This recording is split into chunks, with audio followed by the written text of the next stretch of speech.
대한민국 경제의 마지막 보루이자 초정밀 시스템의 결정체인 반도체 산업이 안팎으로 거센 풍랑을 맞고 있습니다. 반도체 라인은 0.1초의 전력 차질만으로도 수천억 원 규모의 웨이퍼를 폐기해야 하는 그야말로 오차를 허용하지 않는 엔지니어링의 정수입니다. 이러한 정밀한 엔진이 멈추지 않고 돌아가기 위해서는 기술력뿐만 아니라 이를 뒷받침하는 합리적인 법과 제도가 필수적입니다. 그러나 최근 우리 산업계에는 이름은 따뜻해 보이지만 그 속내는 국가전략 산업의 뿌리를 뒤흔들 독소 조항으로 가득 찬 이른바 노란봉투법, 노동조합법 제2, 3조 개정안이라는 거대한 설계 오류가 등장했습니다.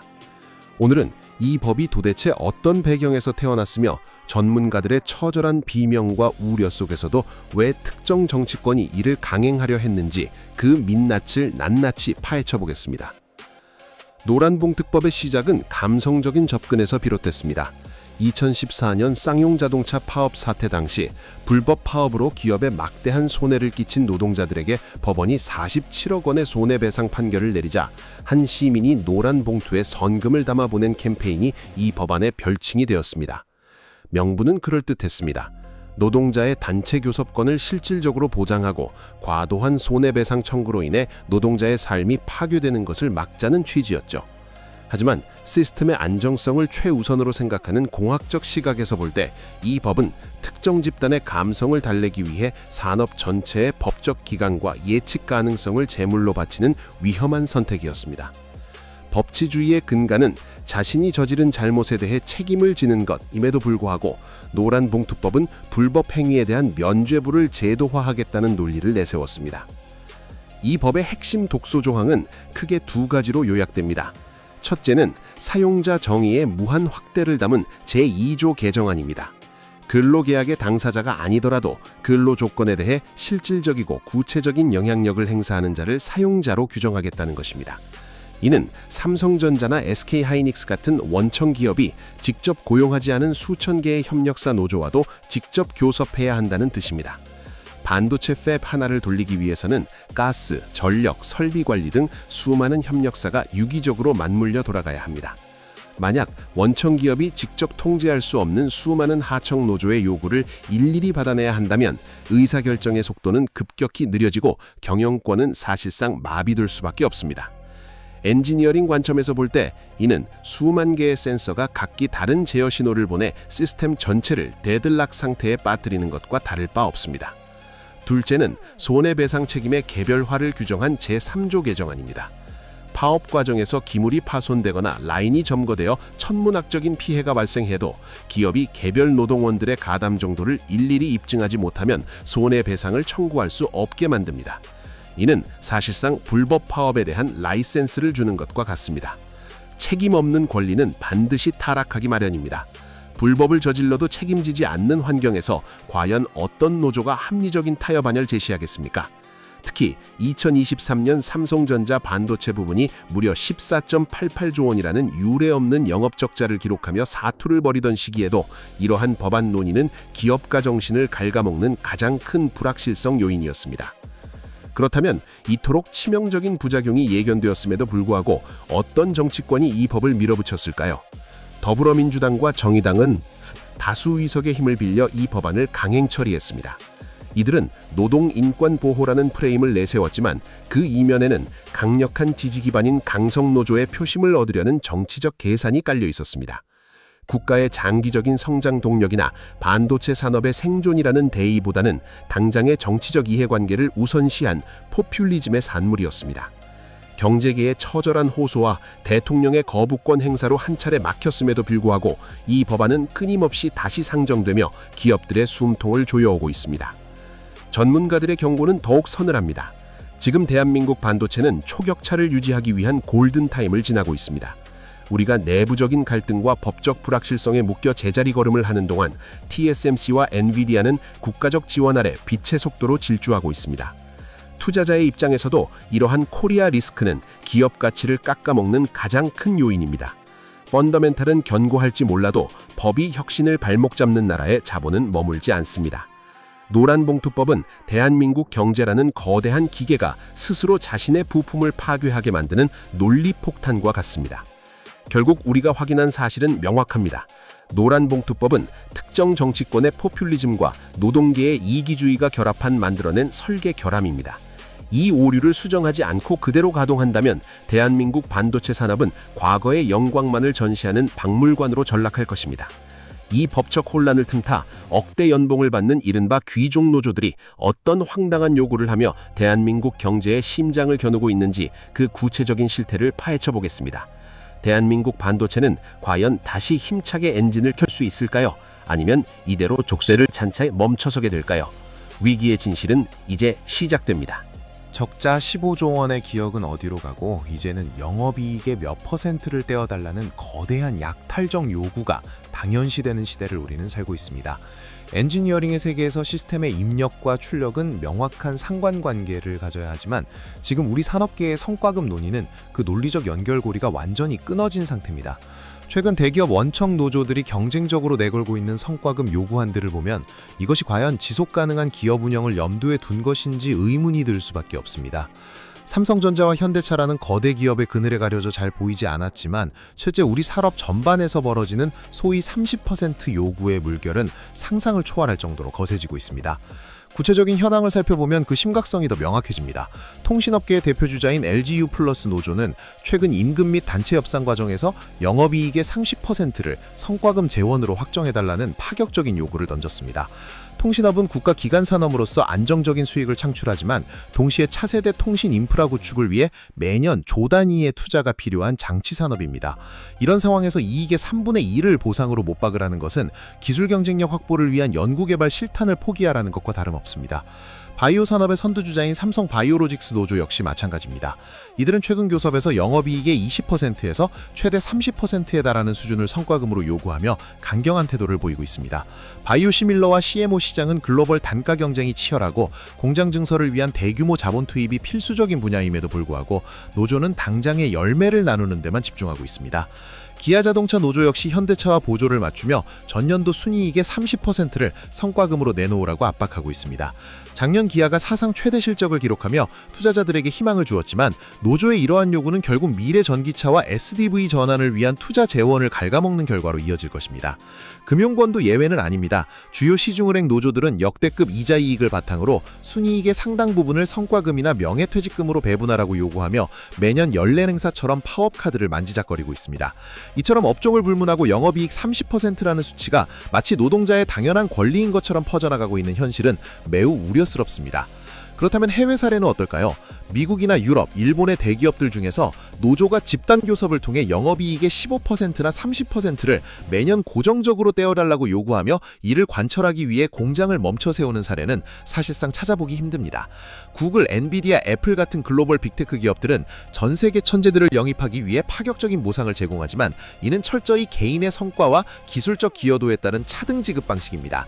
또한 주식 보상 RSU를 통해 직원이 회사의 성장과 궤를 같이 하게 만들지 한국처럼 전체 영업이익이라는 파일을 통째로 잘라내어 집단적으로 배분하라는 요구는 시장 경제의 기본 원리를 벗어난 행위로 간주됩니다. 해외의 노동조합은 주로 기본급의 인상이나 근로환경의 안전 그리고 고용의 안정성에 집중하는 반면 한국의 강성노조는 기업의 경영성과 자체에 대한 지분을 주장하는 약탈적 투쟁 방식을 택하고 있습니다. 이러한 비상식적인 요구가 최근 들어 갑자기 당연한 권리처럼 급속도로 확산된 배경에는 노란봉투법으로 불리는 노조법 개정안의 영향이 결정적이었습니다. 이 법안이 사용자 정의를 실질적 영향력을 행사하는 자로 확대하고 불법 파업에 대한 손해배상 책임을 제한하면서 노조는 그 어느 때보다 강력하고 안전한 투쟁의 방패를 얻게 된 것입니다. 과거에는 경영진의 고유 권한이었던 성과금 산정 방식이나 이익 배분 문제가 이제는 파업의 정당한 목적이 될 수 있다는 분위기가 형성된 것입니다. 원청 기업을 실질적인 사장으로 몰아세우는 법적 근거가 마련되니 하청 노조들까지도 원청의 막대한 영업이익을 보며 우리에게도 지분을 나누라고 목소리를 높이는 것이 당연시되었습니다. 여기에 기업 간의 성과금 치킨 게임이 더해지며 불에 기름을 부은 격이 되었습니다. 한 기업 노조가 높은 비율을 쟁취하면 다른 회사 노조들은 이를 기준으로 삼아 더 높은 수치를 요구하는 도미노 현상이 벌어지고 있습니다. 일단 한 곳에서 30%라는 기준점이 언급되기 시작하면 다른 노조 지도부 입장에서도 그보다 낮은 수준을 받아들이는 것은 조합원들에게 무능함을 자인하는 꼴이 되기 때문에 더욱 강경한 투쟁으로 치닫게 됩니다. 결국 기술 개발과 설비 투자에 투입되어야 할 자본이 법과 투쟁이라는 명분 아래 소모되고 있는 셈입니다. 공학적 시각에서 볼 때 시스템의 출력물을 재투입하여 성능을 개선하는 피드백 루프가 끊어지고 모든 에너지가 외부로 배출되기만 한다면 그 기계는 결국 과부하로 멈춰설 수밖에 없습니다. 투자자의 관점에서도 이러한 현상은 코리아 디스카운트를 심화시키는 핵심 요인입니다. 우리가 투자하고 있는 LS 일렉트릭이나 에코프로 같은 기업들이 글로벌 경쟁에서 이기기 위해선 막대한 R&D 실턴이 필요합니다. 하지만 수익의 상당 부분이 설비 투자나 주주 환원이 아닌 노조의 보상잔치로 흘러간다면 어떤 투자자가 안심하고 자본을 맡기겠습니까? 노란봉투법이라는 잘못된 설계도가 가져온 이 약탈적 분배의 시대는 결국 우리 산업 전체의 하향 평준화를 불러올 것입니다. 기업을 리스크를 피해 해외로 떠나고 국내에는 투쟁의 기술만 남은 낡은 공장들만 남게 될지도 모릅니다. 우리는 지금 대한민국 경제라는 거대 엔진이 스스로 자신의 부품을 파괴하게 만드는 입법적 비극의 한복판에 서 있습니다. 이 광기 어린 요구를 멈추지 않는다면 우리가 누려온 반도체와 자동차의 영광은 머지않아 역사의 뒤안길로 사라질 것입니다. 지금이야말로 탐욕을 멈추고 냉정한 현실 인식을 바탕으로 산업의 생존을 고민해야 할 때입니다. 대한민국 경제라는 거대한 기계장치는 원청과 하청, 그리고 이를 연결하는 촘촘한 물류망이 정교한 톱니바퀴처럼 맞물려 돌아갑니다. 공학적 시각에서 볼 때 시스템의 어느 한 부분이라도 윤활유가 마르거나 이물질이 끼면 전체 공정은 멈춰설 수밖에 없습니다. 최근 우리가 목격하고 있는 하청 노조와 운송 노조의 파업은 단순한 관리 주장을 넘어 대한민국 산업 생태계의 혈관을 막고 원천 기술의 결실에 무임승차하려는 약탈적 행태로 변질되고 있습니다. 특히 물류의 모세혈관이라 할 수 있는 편의점 배송 현장과 반도체 공급망 하단에서 벌어지는 일들은 법치국가의 근간을 의심케 할 정도로 심각합니다. 최근 전국을 떠들썩했던 편의점 물류 파업 현장을 복기해 봅시다. 특정 운송노조는 자신들의 요구사항을 관철하기 위해 물류센터의 입구를 대형 차량으로 봉쇄했습니다. 이는 정당한 쟁의 행위의 범위를 한참 벗어난 업무방해이자 독점적인 지위를 이용한 폭거입니다. 더 비극적인 사실은 이 과정에서 발생한 인명사고입니다. 파업에 참여하지 않고 생계를 위해 운행을 계속하려던 프리랜서 기사들을 노조원들이 물리적으로 막아서고 심지어 폭력까지 행사하는 과정에서 차마 있어서는 안 될 사망사고가 발생했습니다. 일하고 싶은 사람의 앞길을 막고 목숨까지 위태롭게 만드는 행위가 노동권이라는 이름으로 포장될 수 있습니까? 이것은 명백한 범죄임에도 불구하고 현장의 공권력은 노사 자율이라는 명분 뒤에 숨어 미원적인 태도로 일관했습니다. 왜 이런 명백한 불법 행위가 제때 차단되지 못하고 방치되는 것일까요? 그 배후에는 노란봉투법이 불러온 법적 혼란이 자리하고 있습니다. 이 법안이 사용자 정의를 확대하면서 직접적인 계약 관계가 없는 원청 기업을 분쟁의 한복판으로 끌어들였기 때문입니다. 하청 노조나 운송기사들이 원청을 상대로 직접 교섭을 요구하며 점거농성을 벌여도 법이 원청의 사용자성을 모호하게 열어두니 공권력이 개입할 명분이 약해지는 것입니다. 또한 손해배상 청구를 극도로 제한하는 조항은 불법을 저질러도 책임지지 않아도 된다는 잘못된 시그널을 현장에 보냈습니다. 결국 법이 불법의 방패가 되어 성실하게 일하려는 노동자들의 생존권을 위협하는 역설적인 상황이 벌어지고 있는 것입니다. 이런 무법천지의 분위기는 이제 대한민국 경제의 심장인 반도체 현장으로까지 전염되고 있습니다. 삼성전자나 SK하이닉스가 HBM 기술로 세계 시장을 제패하며 역대급 영업이익을 기록하자 직접적인 반도체 공정과는 무관한 물류, 급식, 청소 등 하청 분야 노조들까지 약탈적 요구를 쏟아내고 있습니다. 이들은 원청의 흑자를 자신들의 몫으로 나누라고 주장하며 파업 카드를 만지작거립니다. 공학적으로 볼 때 리스크와 보상은 정비례해야 합니다.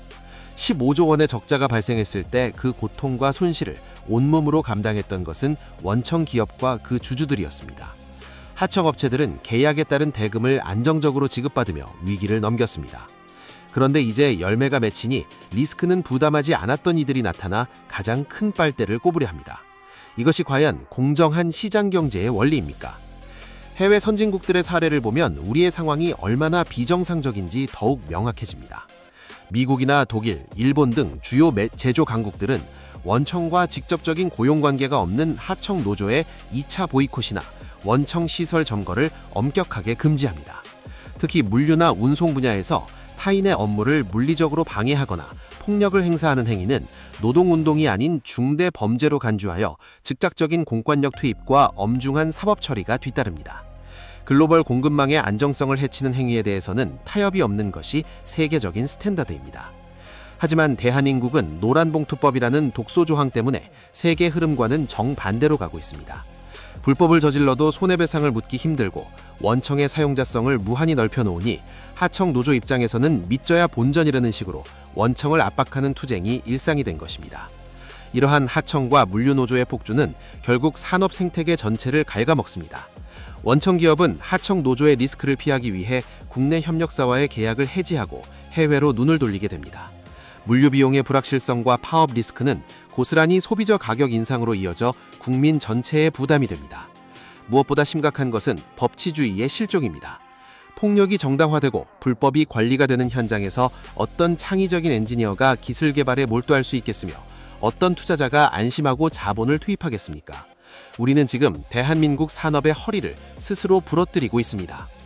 투자자의 관점에서도 이러한 혼란은 매우 치명적입니다. 공급망 리스크는 기업 가치를 평가할 때 가장 먼저 고려되는 변수 중 하나입니다. 아무리 독보적인 HBM 기술을 보유하고 있어도 이를 운반하고 관리하는 하단부 노조가 언제든 법을 방패 삼아 시스템을 멈춰 세울 수 있다면 그 기업의 영속성은 보장받을 수 없습니다. 노란봉투법이 만드는 무법지대는 결국 코리아 디스카운트를 넘어 코리아 엑소더스를 가속화할 것입니다. 이제는 냉정하게 판단해야 합니다. 노동의 가치는 존중받아야 하지만 타인의 업무를 방해하고 기업의 생존을 위협하는 불법 행위까지 노동권으로 둔갑해서는 안 됩니다. 우리는 지금 대한민국 경제라는 정밀기계의 하단부에 박힌 거대한 이물질을 보고 있습니다. 이 이물질을 법이라는 이름으로 보호하고 키워준다면 머지않아 기계 전체가 과부하로 폭발하고 말 것입니다. 하청 노조의 정당한 처우 개선은 원청을 향한 억지 요구가 아니라 해당 업체와의 합리적인 교섭과 생산성 향상을 통해 이루어져야 합니다. 법치와 원칙이 바로 서지 않는 산업 현장에는 미래가 없습니다. 지금이라도 노란봉투법이 가져온 이 무책임한 파업의 연쇄고리를 끊어내야 합니다. 일하고 싶은 사람이 안전하게 일할 수 있고 투자한 사람이 정당한 결실을 거두며 리스크를 감수한 기업이 미래를 설계할 수 있는 상식적인 나라를 다시 만들어야 합니다. 그것이 대한민국 반도체와 우리 경제가 살아남을 수 있는 유일한 길입니다. 40대 가장이자 투자자로서 저는 우리 아이들에게 폭력이 권리가 되는 세상이 아닌 땀 흘린 만큼 보상받고 법의 테두리 안에서 정정당당하게 경쟁하는 건강한 산업 생태계를 물려주고 싶습니다. 지금의 이 광기를 멈추지 않는다면 우리는 모두가 패배자가 되는 공멸의 길로 걸어 들어가게 될 것입니다. 다시 한번 강조하지만 법은 불법의 방패가 돼서는 안 되며 공권력은 선량한 노동자와 기업을 지키는 최후의 보루가 되어야 합니다.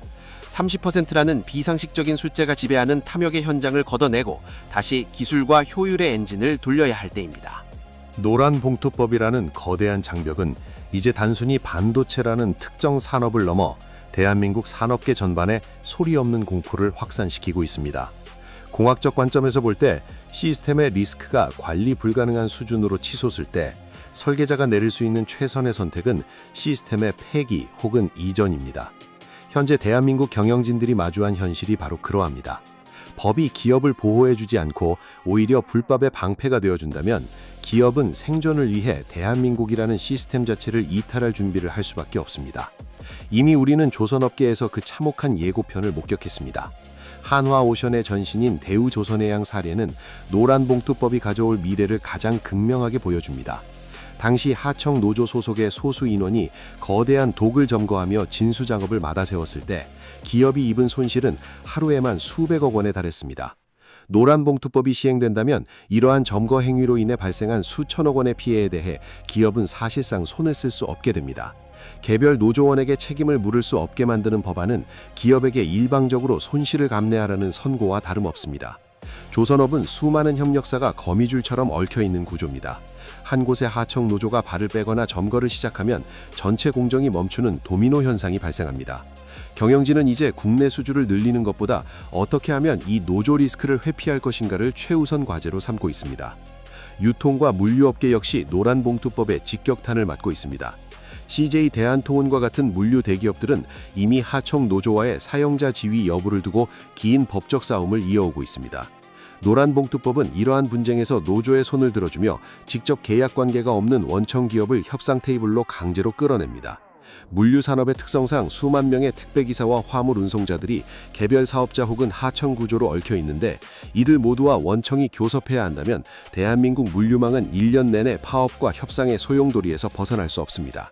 이는 단순히 기업의 비용 증가를 넘어 소비자 물가 상승과 배송 중단이라는 사회적 재앙으로 직결됩니다. 상황이 이렇다 보니 기업들이 구상하고 있는 대응책은 매우 냉정하고도 단호합니다. 첫 번째 대응책은 오프쇼어링, 즉 생산 거점의 해외 이전입니다. 자본의 시각에서 볼 때 자본은 수익성보다 안정성을 먼저 고려합니다. LS 일렉트릭이나 에코프로 같은 기업들이 왜 미국과 유럽에 거대한 공장을 짓고 투자를 집중하는지 보십시오. 단순히 보조금 때문만이 아닙니다. 그곳은 적어도 법이 정한 해두리 안에서 예측 가능한 경영이 가능하기 때문입니다. 노란봉투법이라는 불확실성이 지배하는 국내보다는 노동 유연성이 확보되고 법치주의가 작동하는 해외로 떠나는 것이 주주가치를 지키는 유일한 길이 되고 있습니다. 대한민국은 이제 기업들에게 리쇼어링, 해외 공장의 국내 복귀를 권할 자격을 잃어가고 있습니다. 두 번째 대응책은 초고속 자동화와 무인화입니다. 공학기술의 발전은 본래 생산성 향상을 목적으로 하지만 현재 대한민국의 자동화는 노조 리스크를 지우기 위한 생존 전략으로 변질되고 있습니다. 사람이 필요한 공정을 로봇으로 대체하는 속도는 전 세계에서 한국이 가장 빠릅니다. 이는 자랑스러운 기술력이 아니라 사람을 고용하는 것이 리스크가 된 사회의 슬픈 자화상입니다. 노란봉투법은 노동자의 권익을 보호한다고 말하지만 실제 기업 현장에선 사람이 아예 필요 없는 공장을 설계하게 만드는 기폭제가 되고 있습니다. 신규 채용은 중단되고 퇴직자의 빈자리는 키오스크와 AI, 로봇이 채웁니다. 결국 이 법이 보호하겠다던 노동자들은 일터에서 가장 먼저 밀려나는 역설적인 상황에 직면하게 될 것입니다. 세 번째 대응책은 구조적 슬림화와 외주화의 고도화입니다. 노란봉투법이 원청의 책임을 묻겠다고 압박할수록 기업들은 오히려 법적 책임을 회피하기 위해 더 복잡하고 파편화된 구조로 조직을 쪼개거나 아예 핵심 공정 외에는 국내에서 수행하지 않는 방식을 택하고 있습니다. 이는 산업 생태계의 건강성을 해치고 중소협력사들의 자생력을 약화시키는 결과를 초래합니다. 대기업은 리스크를 피하기 위해 몸집을 줄이고 그 과정에서 대한민국 산업의 허리인 중견, 중소기업들은 원청의 투자 위축으로 인해 고사위기에 처하게 됩니다. 결국 노란봉투법은 코리아 디스카운트를 넘어 코리아 엑소더스를 가속화하고 있습니다. 40대 자등이자 투자자로서 저는 우리 경제의 펀더멘털이 무너지는 소리를 듣습니다. 법은 사회적 약자를 보호하는 따뜻한 도구여야 하지만 기업의 생존 엔진을 멈추게 하는 독약이 돼서는 안 됩니다. 경영진이 기술 개발과 시장 개척 대신 법정 싸움과 파업 대책 회의에 시간을 쏟는 나라의 미래는 없습니다. 자본은 이미 발빠르게 움직이고 있습니다. 해외 투자자들은 기업의 기술력은 높이 평가하면서도 노동 환경과 법적 리스크에 대해서는 고개를 저으며 투자 비중을 줄이고 있습니다. 우리는 지금 대한민국 산업 전체에 수갑을 채우고 있습니다. 기업들이 사투를 벌이며 내놓는 대응책들은 결코 옴살이 아닙니다. 그것은 살기 위한 처절한 몸부림입니다. 공장이 멈추고 자본이 떠난 뒤에야 법이 잘못되었다고 후회해봐야 이미 때는 늦습니다. 한 번 떠난 기업과 자본은 다시 돌아오지 않습니다. 우리는 지금이라도 이 위험한 실험을 멈추고 기업이 마음껏 뛸 수 있는 운동장을 다시 만들어야 합니다. 법치주의가 바로 서고 책임의 원칙이 작동하는 산업 현장만이 우리 청년들에게 내일의 일자리를 약속할 수 있습니다. 텅 빈 공터에 세워진 노동법 조문은 아무도 구원할 수 없다는 사실을 우리는 잊지 말아야 합니다. 기업의 투쟁이 아닌 혁신이 경쟁력이 되는 대한민국을 위해 이제는 냉정한 선택이 필요한 시점입니다. 대한민국 경제라는 거대한 설계도가 이제 마지막 폐기 단계에 이르렀습니다. 공학적 설계에서 가장 치명적인 오류는 시스템의 안전장치를 제거하고 과부하를 방치하는 것인데 현재 우리 사회가 밀어붙이는 이른바 노란봉투법은 대한민국이라는 국가 엔진에 모래를 뿌리는 수준을 넘어 아예 엔진을 폭파하려는 자해 행위와 다를 바 없습니다. 지멋대로인 법, 특권 노조만을 위한 망국적 법이 가져올 미래는 이미 역사가 증명하고 있습니다. 우리는 지금 선택해야 합니다. 세계 최고의 반도체 공장을 낡은 박물관으로 남겨둘 것인지 아니면 다시 한번 혁신의 엔진을 힘차게 돌릴 것인지를 말입니다. 역사적 반면교사를 살펴보면 그 미래는 더욱 명확해집니다. 1970년대 영국은 과도한 노조의 권력과 파업의 남발로 인해 유럽의 환자라는 오명을 뒤집었었습니다. 당시 영국은 노조의 파업으로 인해 쓰레기가 거리마다 산처럼 쌓이고 심지어 시신을 매장할 사람조차 파업에 동참하여 장례조차 제대로 치르지 못하는 불만의 겨울을 보냈습니다. 법이 노조의 불법 행위에 면죄부를 주고 국가 시스템보다 노조의 이기주의를 우선시했을 때 영국 경제는 문자 그대로 침몰했습니다.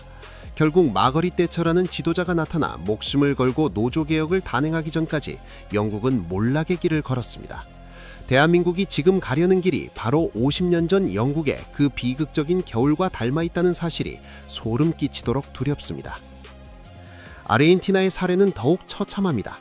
한때 세계 10대 부국으로 꼽히며 유럽 부자들의 선망의 대상이었던 아르헨티나가 왜 지금은 만성적인 인플레이션과 빈곤에 허덕이는 나라로 전락했습니까? 노동자의 천국을 만들겠다며 쏟아낸 포퓰리즘 노동법과 강성 노조의 기득권이 기업의 의욕을 꺾고 자본을 해외로 쫓아냈기 때문입니다. 기업이 이윤을 내지 못하고 파업의 공포에 떠는 나라에서 혁신은 멈췄고 그 결과는 온 국민의 가난으로 돌아왔습니다. 노란봉투법은 바로 이러한 아르헨티나식 몰락의 시작점입니다. 책임없는 권리를 법으로 보장해주는 순간 국가의 기초체력인 기업 경쟁력은 순식간에 고갈됩니다. 기축통합국도 아니고 지하자원도 부족한 대한민국이 여기까지 올 수 있었던 유일한 동력은 사람과 기술이었습니다. 공학적 한계를 돌파하기 위해 밤낮을 가리지 않았던 엔지니어들과 리스크를 온몸으로 감수하며 투자를 결정했던 기업가들의 야성이 오늘날의 반도체 신화를 만들었습니다. 하지만 이제 법이 나서서 그 야성을 거세하려 합니다. 원청의 경영권을 하청노조의 손에 넘겨주고 불법 파업으로 인한 수천억 원의 손실을 회사가 고스란히 또하느라고 강요하는 나라에 어떤 미래가 있겠습니까? 40대 가장이자 투자자로서 저는 우리 아이들에게 물려줄 대한민국이 텅 빈 공장과 과거의 영광을 기리는 비석만 남은 박물관이 될까봐 밤잠을 설칩니다. 투자 자본은 정직합니다. 법적 안정성이 무너지고 경영권이 유린당하는 곳에서 자본은 가장 먼저 탈출합니다. 이미 100조 원 이상의 자본이 대한민국이라는 시장을 냉정하게 평가하고 있으며 노란봉투법이라는 족쇄가 채워지는 순간 코리아 엑소더스는 걷잡을 수 없는 현실이 될 것입니다. 삼성전자와 SK하이닉스가 HBM이라는 세계 최고의 무기를 들고 전쟁터에 나섰는데 정작 조국에서는 법이라는 이름의 수갑을 채워 그들의 발을 묶고 있습니다. TSMC와 엔비디아가 빛의 속도로 질주하는 이 긴박한 시기에 우리는 왜 스스로 퇴보의 길을 자초하는 것입니까? 망국적 법안은 결국 노동자의 일자리마저 뺏는 부메랑으로 돌아올 것입니다. 기업이 떠난 자리에는 그 어떤 복지도 그 어떤 권익도 존재하지 않습니다. 우리가 누리는 이 풍요가 영원할 것이라는 착각에서 깨어나야 합니다. 지멋대로인 법이 상식이 되는 사회, 목소리 큰 소수가 법치주의를 조롱하는 국가에 희망은 없습니다. 우리는 지금이라도 이 위험한 실험을 중단하고 다시 기술과 효율 그리고 상생의 길로 돌아가야 합니다. 엔진의 출력을 높여야 할 때 족쇄를 채우는 우를 범해서는 안 됩니다. 결론은 명확합니다. 노란봉투법은 대한민국 경제에 대한 사형 선고입니다. 우리가 지금 이 비정상을 정상으로 돌려놓지 못한다면 머지않아 우리는 후손들에게 반도체 강국이었다는 과거의 무용달, 박물관 앞에서 들려주어야 할지도 모릅니다. 40대 공학도이자 투자자로서 저는 대한민국 경제의 심장이 다시 힘차게 동동거리며 뛰기를 간절히 바랍니다. 이기주의와 포퓰리즘이라는 독약을 걷어내고 다시 한번 혁신의 야성을 일으켜 세계를 향해 나아가야 합니다. 그것만이 우리가 살아남을 수 있는 유일한 길이며 우리 아이들에게 당당한 조국을 물려줄 수 있는 방법입니다. 선택의 시간은 이제 끝났습니다. 이제는 행동으로 이 망국적인 흐름을 막아야 할 때입니다.